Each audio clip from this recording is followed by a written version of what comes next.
Meu povo, estamos aqui em Estúdio Livre. O que é isso, professora? Estúdio Livre é onde eu te apresento a gravação de um dos nossos blocos da nossa matriz. Então, aqui você vai acompanhar comigo como é que é realizado, como é que funciona uma das nossas aulas. Lembrando que o nosso curso é composto por quase 60 aulas e aqui você vai ver somente uma delas. Hoje trataremos sobre as excludentes de licitude. Então, você vai ver ao vivo como é que é feito a gravação. Beleza? Então, eu vou começar aqui e daqui a pouquinho eu volto e converso mais um pouco com você. Então, não saia daí e acompanha tudo aqui comigo. Valeu! Fala, meu povo! Estamos de volta em mais uma aula referente à teoria do crime.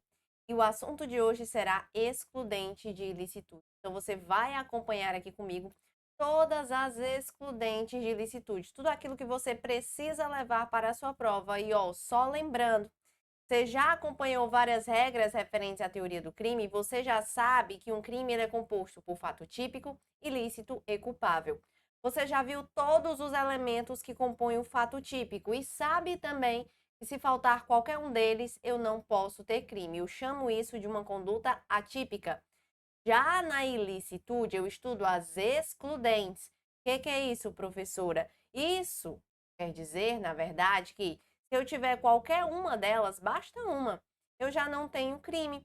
Então, você viu que, por exemplo, se eu saco a minha arma, dou um tiro na Mariazinha cai e morre, eu tenho uma conduta de atirar, eu tenho um resultado, que é a morte, eu tenho um nexo, que é aquilo que junta a conduta ao resultado, ela só morreu porque eu atirei, e eu tenho a tipicidade, que é quando o Código Penal diz que aquilo ali é crime. Então, nessa hipótese, eu terei o quê? Um fato típico. Beleza, mas imagina que a Mariazinha já estava vindo na minha direção para me matar. Então, isso quer dizer que eu agi em legítima defesa.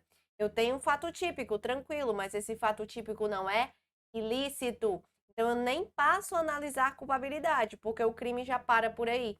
Dentro da teoria do crime, primeiro analisa-se fato típico, depois a ilicitude, que pode aparecer na sua prova como antijuridicidade, e só por último a culpabilidade. Então, vem cá comigo e vamos recapitular, vamos relembrar as principais informações voltadas às excludentes de ilicitude.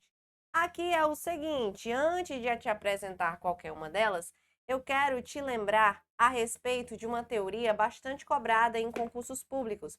Estou falando da teoria da ratio cognoscente. O que é isso, professora? Que teoria é essa? Esta teoria ela vai dizer basicamente o seguinte: quando eu tenho a ideia de um fato considerado típico, eu já presumo automaticamente que aquele fato típico ele é também ilícito.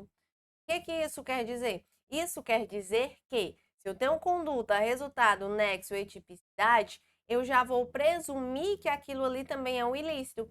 É por isso que dentro da ilicitude eu não estudo elementos, que nem no fato típico na culpabilidade. Na ilicitude eu estudo excludentes. Então aqui você vai ver que nós estudamos as excludentes de ilicitude, devido à teoria da ratio cognoscendi ou da indiciariedade presume que um fato típico ele já é automaticamente ilícito. Certo, professora? Tranquilo. Mas quais são as excludentes de ilicitude? As excludentes estão no artigo 23. Lembrando que essas aqui são as gerais. Essas aqui são as genéricas. O que isso significa? Isso significa que nem todas as excludentes de ilicitude estão no artigo 23. Ah, professora, mas eu acreditei que era isso, que eu tinha que estudar apenas o 23, o 24, o 25.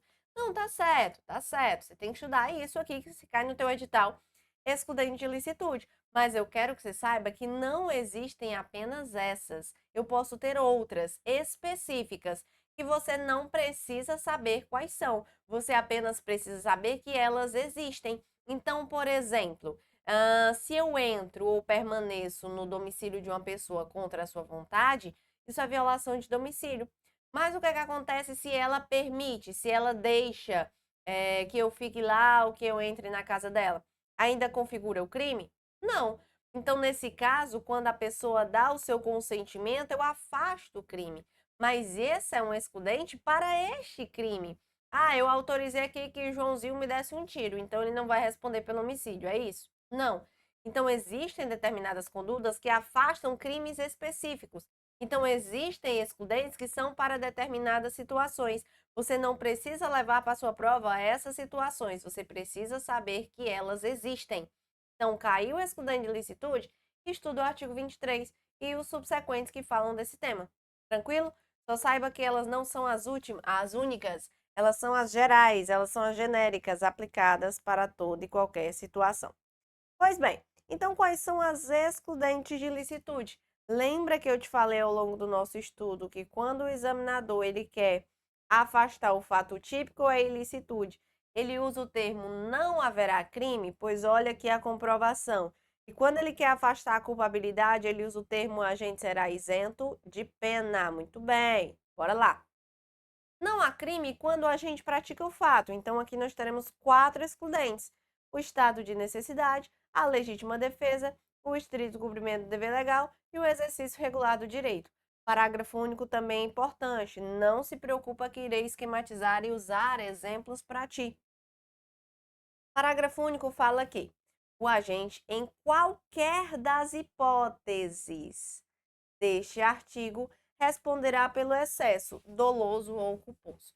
Então, como é que é isso? Preste atenção nesse parágrafo único, porque ele é de extrema importância. Vamos esquematizar aqui todas as excludentes de ilicitude e eu vou te explicar o que você precisa prestar atenção no parágrafo único, que é para não perder qualquer questão de prova. Então, vem cá comigo. Se eu trato das excludentes, de ilicitude, você já sabe que são 4, não é? Você já sabe que são 4. Então, vamos ver aqui. Excludentes de ilicitude. Lembrando que pode estar presente qualquer uma delas para o crime ser afastado. Eu tenho o estado de necessidade, estado de necessidade. Eu terei a legítima defesa,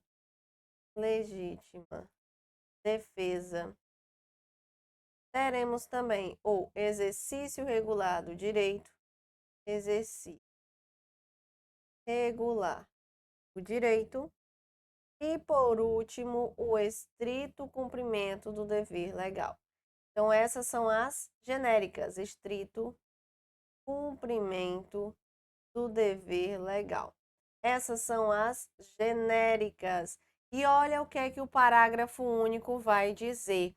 Parágrafo único de extrema importância fala do excesso. Ele diz que o excesso ele sempre vai ser punido. Então aqui eu vou punir o excesso. Excesso será punido. E olha um detalhe aqui, que é isso que cai na prova geralmente. Será punido, seja ele doloso ou culposo. Sabe como é que esse parágrafo vai cair na prova? Te explico agora. Da seguinte maneira. O examinador, né, até cobrir um pouquinho aí, depois você volta o vídeo e coloca todas as informações. O examinador, ele pode dizer assim: "Ah, dentro das excludentes de licitude, eu vou punir apenas o excesso doloso". Errado. Eu tanto vou punir o excesso doloso, como eu vou punir o excesso culposo. Outra questão também que ele gosta de tentar confundir a vida do agente é a seguinte: ah, o excesso ele é punido para o estado de necessidade, o que não acontece na legítima defesa, ou é punido na legítima defesa, o que não acontece no exercício regular de direito. Então, ele bota a punição do excesso para algumas das excludentes e para outras não. Está errado, porque o excesso ele é punido em qualquer das excludentes de licitude, seja ele doloso, seja ele culposo. Tá, professora, mas como é que é essa ideia do excesso? Seguinte, vamos pegar como exemplo a legítima defesa, que você ainda vai estudar. Imagina que a Mariazinha, ela começa a me bater. Se ela começa a me bater, ela está numa agressão injusta. Você concorda comigo? Então, o nosso direito penal diz que contra a agressão injusta eu posso me defender. Então, se ela está me agredindo, eu posso agredir ela de volta, mas espera lá porque tem um limite. Eu só posso agir até cessar essa agressão dela. Então, eu não posso exceder. Ela está me batendo, eu empurro, ela para, eu tenho que parar também. O que que acontece se ela para e daí eu começo a espancá-la, eu começo a bater, chutar? Eu estou em excesso. Então, isso quer dizer que eu não estarei mais amparada pela excludente de ilicitude.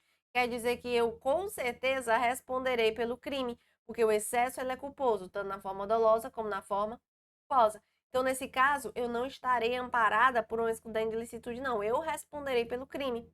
Ah, professora, mas vamos lá. Se você excede, se você começa a bater e ela não, agora é você que está numa agressão injusta, não é verdade? É isso aí. Então quer dizer que ela pode agora entrar em legítima defesa? Exatamente. Você vai ver na próxima aula todas essas classificações de legítima defesa, mas é exatamente isso. Ela pode entrar sim em legítima defesa. Perfeito. Guardou essa informação para a vida, para o coração. Então, mais uma vez, essas 4 não são as únicas que existem, mas são as gerais, as genéricas que você vai levar para a sua prova. O excesso ele é punido tanto na forma dolosa como na forma culposa e para todo e qualquer excludente de ilicitude. Guarda isso na sua prova e vamos começar agora efetivamente a analisar todas elas pelo estado de necessidade, que é a primeira, e também seguindo aqui a ordem do código que estamos falando do artigo 24. Vamos lá. Considera-se em estado de necessidade quem pratica o fato para salvar de perigo atual que não provocou por sua vontade, nem podia por outro modo evitar direito próprio ou alheio, cujo sacrifício nas circunstâncias não era razoável exigir-se. Vou esquematizar todo o estado de necessidade aqui, você vai ver como ele é fácil. Estado de necessidade. Começando, meus jovens, com palavra-chave aqui para tu: necessidade. Tem uma palavrinha-chave que é o que vai diferenciar estado de necessidade de legítima defesa, porque nós também temos esse detalhe. O Código Penal ele estabelece 4 excludentes de licitude, mas somente dois casos são conceituados pelo nosso Código Penal, que é a legítima defesa e o estado de necessidade, somente esses dois. Estrito cumprimento do dever legal e exercício regular de direito não possuem conceito no Código. Então, o conceito para essas excludentes de licitude parte da doutrina. Por isso é que você já vai colocar um asteriscozinho que estado de necessidade é confundido na prova com legítima defesa. E estrito cumprimento do dever legal é confundido na prova com exercício regular de direito. Os dois que são conceituados são confundidos e os outros dois que não são conceituados são confundidos também. Então, vem cá comigo e vamos analisar o estado de necessidade. Vamos aos requisitos. Quem pratica o fato para salvar de perigo atual? 2 palavras aqui para ti. Vamos lá. Bisuzinho aqui, ó. Sempre que aparecer a palavra perigo, vai ser estado de necessidade. A questão, quando ela cobra a palavra perigo, ela nunca vai estar associada à legítima defesa. E o examinador adora tentar confundir sua vida. Ele diz que perigo é da legítima defesa e está errado. Apareceu perigo é estado de necessidade, não tem perigo para a legítima defesa, certo? Na legítima defesa, nós teremos outras palavrinhas que quando chegar a aula eu vou te mostrar. Apareceu perigo, está de necessidade. E outra, a situação de perigo no estado de necessidade é sempre atual. Cuidado, porque às vezes o examinador diz que é atual ou iminente. Se ele cobra que o estado de necessidade possibilita uma situação de perigo iminente, ou seja, aquela situação de perigo que está prestes a acontecer, vai estar errado? Não aceita. Somente uma situação que está acontecendo naquele momento. Então, vamos lá imaginar aqui. Você está numa sala de aula, não. Vamos aqui, vamos trocar o exemplo. Você está numa boate, né? Caso aí que bastante conhecido que você deve lembrar. Você está numa boate e de repente a boate começa a pegar fogo. Daí o que é que acontece? Quando a boate começa a pegar fogo, todo mundo fica desesperado para sair daquela boate, só tem uma porta. Então você acha que naquela situação de desespero, que é uma situação de perigo atual, tá ali naquele momento, não está prestes a ocorrer, não, já está ocorrendo. Então você acha que naquela situação de perigo que está ocorrendo, todo mundo vai sair devagar, abrir a porta, vamos lá fazer uma fila, ou todo mundo vai sair pisoteando todo mundo, tentando passar pela porta para salvar a sua vida? A professora, com certeza, certamente. Todo mundo vai tentar salvar a sua vida aí. Pois é. Então, nesse caso, numa situação de perigo atual, nós estamos diante do estado de necessidade. Um navio afundou, tem lá somente um bote salva-vidas. E aquele bote salva-vidas, ele não está muito cheio de ar e ele só comporta uma pessoa. Na hora que a outra pessoa vai subir, o bote vira e o bote afunda. O que que acontece? Quem está lá dentro do bote pode matar aquela pessoa que está tentando subir para garantir a sua vida? Pode, porque está numa situação de perigo atual. Mas lembra, é sempre dentro do limite. Se o limite, se eu der 10 socos na cara da pessoa ali, a pessoa vai continuar tentando subir. Não tem como, eu tenho que matar. Beleza. Mas você não pode exceder. A pessoa já não tá mais tentando, tu foi lá, deu 10 tiros nela. Aí não, né? Aí não. Você tem que usar meios moderados sempre, senão você vai responder pelo excesso. Então, observa que é uma situação de perigo e sempre atual, nunca iminente. Outra regrinha também que eu quero que você leve para sua prova, vou até deixar a tela cheia aqui para ti, é o seguinte. O agente não provocou por sua vontade, nem poderia evitar. Então, olha esses dois detalhes aqui de extrema importância que você vai levar para sua prova. Aqui eu tenho a ideia que o agente não provocou, agente não provocou, não provocou, e o agente não poderia evitar. O agente não poderia evitar. É porque é o seguinte, lembra do primeiro exemplo que eu citei lá da boate pegando fogo? Se foi você que botou fogo na boate, foi você que provocou. Então você não pode sair pisoteando as pessoas e alegar lá no fim de necessidade, não, porque foi você que provocou. Então, nessa situação, para que seja possível a aplicação do instituto, você nem pode ter provocado, nem você pode ter a possibilidade de evitar. O direito aqui tanto pode ser próprio como pode ser alheio. E já já eu te explico essa parte, de cujo sacrifício não era razoável exigir-se. Então, aqui, quando eu falo do direito, é o seguinte: eu tanto posso ter um direito que é seu, como eu posso ter um direito que é de outra pessoa. Professora, eu não entendi. Aqui é assim, ó. Imagina que é você que está dentro da boate tentando sair. Então você acaba pisoteando alguém. O direito é seu. Agora imagina que eu tenho um pai de alguém que está dentro da boate lá fora, vendo aquela situação. E ele está vendo que a filha não vai conseguir sair. Ele pode empurrar algumas pessoas para dentro para garantir a saída da filha dele? Pode. Não é ele que está numa situação de perigo, é a filha. Mas eu tenho aqui também a possibilidade de salvar o direito de uma outra pessoa, no caso aí a vida, o direito de uma outra pessoa. Tranquilo? E aqui é o seguinte, como eu te disse, já eu te explico essa ideia do sacrifício que não era razoável. Mas vamos aqui ver o parágrafo primeiro. Não pode alegar estar necessidade quem tem o dever legal de enfrentar o perigo. Essa daqui é cara de prova, eu não vou nem esquematizar para ti. Seguinte, para a sua prova, você só vai levar a letra de lei. Não pode alegar estar necessidade quem tem o dever legal de enfrentar o perigo. Como assim? Digamos que o prédio ali está pegando fogo. Daí você chama o corpo de bombeiros chega, o bombeiro olha e fala assim: não, não vou subir não. Não vou subir não, porque tá pegando fogo, tá muito quente, não tenho como.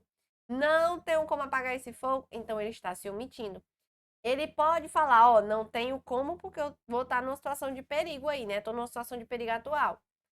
Se ele tem o dever de enfrentar o perigo, ele não pode alegar estar necessidade. Mas, obviamente, isso aqui é letra de lei e é o que você vai levar para sua prova. Se você colocar na ponta do lápis, digamos assim, isso aqui vai ser relativizado. Eu não posso exigir o sacrifício da vida da pessoa. Ah, eu tenho somente 2 policiais ali na delegacia, lá no interior. E aí começa um assalto ao banco com 40 pessoas armadas de metralhadoras, de submetralhadoras, de não sei o que lá das quantas. Eu vou exigir que esses policiais, né, cheguem lá e efetuem a prisão, eles vão morrer. Então, na prática, pode ser relativizado? Pode, né? Mas na prova não tem essa, não. Não pode alegar estar necessidade se você tem o dever de enfrentar o perigo. E olha o parágrafo segundo. Essa parte do parágrafo segundo, nessa parte eu te explico esse finalzinho aqui que eu te disse que já já falaria sobre ele. O parágrafo segundo diz assim: embora seja razoável exigir-se o sacrifício do direito ameaçado, a pena pode ser reduzida de 1 a 2 terços. E aqui é o seguinte, vou apagar aqui esse resumo que eu fiz para ti. Eu preciso desenhar uma tabelinha, que é a teoria unitária. Essa tabela, ela vai falar se para a situação específica eu posso ou não excluir a ilicitude, beleza? Então, aqui você vai prestar atenção nessa bela e reta maravilhosa tabelinha, e aí você vai acompanhar comigo se eu posso ou não excluir a ilicitude. É o seguinte, já grava na tua prova. Essa tabela, ela é um pouco lógica, tá? Quando você for analisar ao pé da letra, você vai ver que você não vai ter dificuldade de levar ela para a sua prova, não. Aqui lembra, eu sempre tenho um bem protegido no estado de necessidade, protegido, e eu sempre vou ter um bem sacrificado, não é isso? Porque eu vou proteger um bem e vou sacrificar outro. E aqui eu vou colocar o resultado. E aqui eu vou colocar o resultado. O que que acontece para o agente? Como assim, professora? Eu sempre vou ter um bem protegido e um bem sacrificado. Se tá lá, o navio afundou, o bote, tem duas pessoas, uma tem que matar a outra para garantir a sobrevivência, qual é o bem protegido? A vida de quem está ali dentro do bote, matando. Qual o bem sacrificado? A vida de quem estava tentando subir no bote. Você acompanhou comigo? A boate está pegando fogo, eu pisoteei alguém para sair, bem protegido. Eu, a minha vida, a minha integridade física. Bem sacrificado, a integridade física, a vida daquela pessoa que foi pisoteada. Então, aqui você vai levar para sua prova o seguinte: eu somente poderei excluir a ilicitude, vou colocar aqui, excludente de ilicitude, eu somente terei a possibilidade de excluir a ilicitude quando o bem protegido, quando o bem que eu estou salvando, ele for igual ou ele for superior ao bem sacrificado. Como assim? Vamos lá. Na ideia lá do bode, eu tenho vida e vida. São bens de igual valor, não é isso? Então, se eu sacrifiquei a vida da pessoa para salvar a minha vida, esses dois bens, eles estão ali na balança e eles possuem o mesmo valor, vida e vida. Então, existe a excludente de ilicitude para mim. Se o bem que eu estou protegendo é de maior valor, vamos pegar aqui uma situação bem exagerada, que é para tu entender mesmo. Vamos pegar o patrimônio. Eu estou salvando uma vida e sacrificando um patrimônio. Ah, o navio vai afundar, o barco vai afundar, temos que tirar tudo que pesa, porque senão ele vai afundar. E aí o que é que eu faço? Eu jogo todo o patrimônio da pessoa, jogo todos os ouros, né? Jogo tudo ali, ficam só as pessoas dentro do barco. Então você concorda que eu sacrifiquei um patrimônio para salvar vidas? A vida é mais importante que o patrimônio, excludendo de ilicitude. Agora, o parágrafo 2º, ele diz assim, ó: embora não seja razoável exigir o sacrifício do bem. Como assim? Quando o bem que eu estou protegendo é menor do que o bem que eu estou sacrificando. Você concorda que pode ter essa hipótese? Bem que eu estou sacrificando. Vamos pegar esse exemplo também bem exagerado, que é só para você entender. Imagina agora que eu estou sacrificando a vida e salvando o patrimônio. Não, não vou jogar nada. Vai que dá certo, né? Não vamos nos desfazer aqui das nossas riquezas. Então, eu estou protegendo um bem menor, patrimônio, e arriscando um bem maior, que é a vida. Nesse caso, existe excludente de ilicitude? Não. A pena vai ser reduzida de 1 a 2 terços. A pena vai ser reduzida de 1 a 2 terços. Como é que você vai lembrar, memorizar a redução? Você só vai contar a ordem. 1, 2, 3. Conta na ordem 1, 2, 3, 1 a 2 terços. Beleza? Então, esse quadrozinho exemplifica aquilo que você precisa saber em relação às excludentes de ilicitude. A excludente, né, que é a da... até especifiquei aqui para ti, ó. Tá o quadro aqui bem bonitinho, tá certo? Em relação ao estado de necessidade. E mais uma vez, estado de necessidade ele é confundido com legítima defesa. Palavra-chave, perigo. Sempre que você enxergar a palavra perigo, a resposta nunca vai ser legítima defesa. Ah, professor, e qual é da legítima defesa? Na verdade, são duas: injusta agressão. Então, da mesma forma que se você identificar injusta agressão, a resposta nunca vai ser estado de necessidade. Certo? E só para fechar, eu vou trazer aqui para ti uma outra excludente de ilicitude. Na próxima aula, finalizaremos esse assunto. É o estrito cumprimento do dever legal. E aqui eu quero que você guarde a seguinte informação. Quando você enxerga isso aqui, ó, dever legal, lembra que tem duas que não são conceituadas? O exercício regular do direito e o estrito cumprimento do dever legal? Sempre que você enxergar a palavra dever legal, não é conceituado pelo código, isso é doutrina. Você vai lembrar de administração pública, de algo público. Você nunca vai lembrar de uma ideia envolvendo um particular. Então vamos lá, um exemplo. Você está num octógono e aí começa a luta. Dentro das regras da luta, você dá um soco no seu adversário, certo? Será que você está dentro da regra da luta, tá tudo certo? Será que nesse caso você responderá pela lesão corporal? Não, professora, você não disse que eu estou dentro das regras da luta? Pois é, você está dentro das regras da luta, você será amparado por um excludente de ilicitude. Mas aqui eu te faço uma outra perguntinha que é a seguinte: nesse caso, você vai lembrar de uma ideia particular, de particulares, de pessoas que não são funcionárias públicas, ou você vai lembrar de uma ideia de administração pública? Ah, professor, lembrei de particular, né? Que é luta livre e tal, beleza. Então, você não estará amparado pelo estrito cumprimento de dever legal, não. Você vai ver na próxima aula. Você estará amparado pelo exercício regular do direito. Aqui, para ser dever legal, quem tem dever legal é funcionário público, é administração pública. Você é um policial civil. Você tem um mandado de busca e apreensão. Você entra na casa da pessoa mesmo contra a vontade dela, cumprindo o mandato, de dia, tudo certo. Vai configurar violação de domicílio? Não. Agora eu tô falando a ideia envolvendo um particular ou um servidor, a administração. Ah, professora, agora clareou. Agora é a administração, não é isso? Exato. Então, você estará amparado pelo estrito cumprimento do dever legal. Você pegou o computador, você pegou o celular, você pegou o dinheiro e saiu. Isso é furto? Não. Tá no mandado de busca. Estrito cumprimento do dever legal. Você vai guardar essas informações. Na próxima aula, falaremos sobre legítima defesa e também no exercício regular do direito. Aí eu reforço e esquematizo essa diferença. Eu espero ter contribuído com essa nossa primeira aula a respeito da excludente de ilicitude, mas eu preciso que você clique na próxima para darmos seguimento ao nosso assunto. Até já!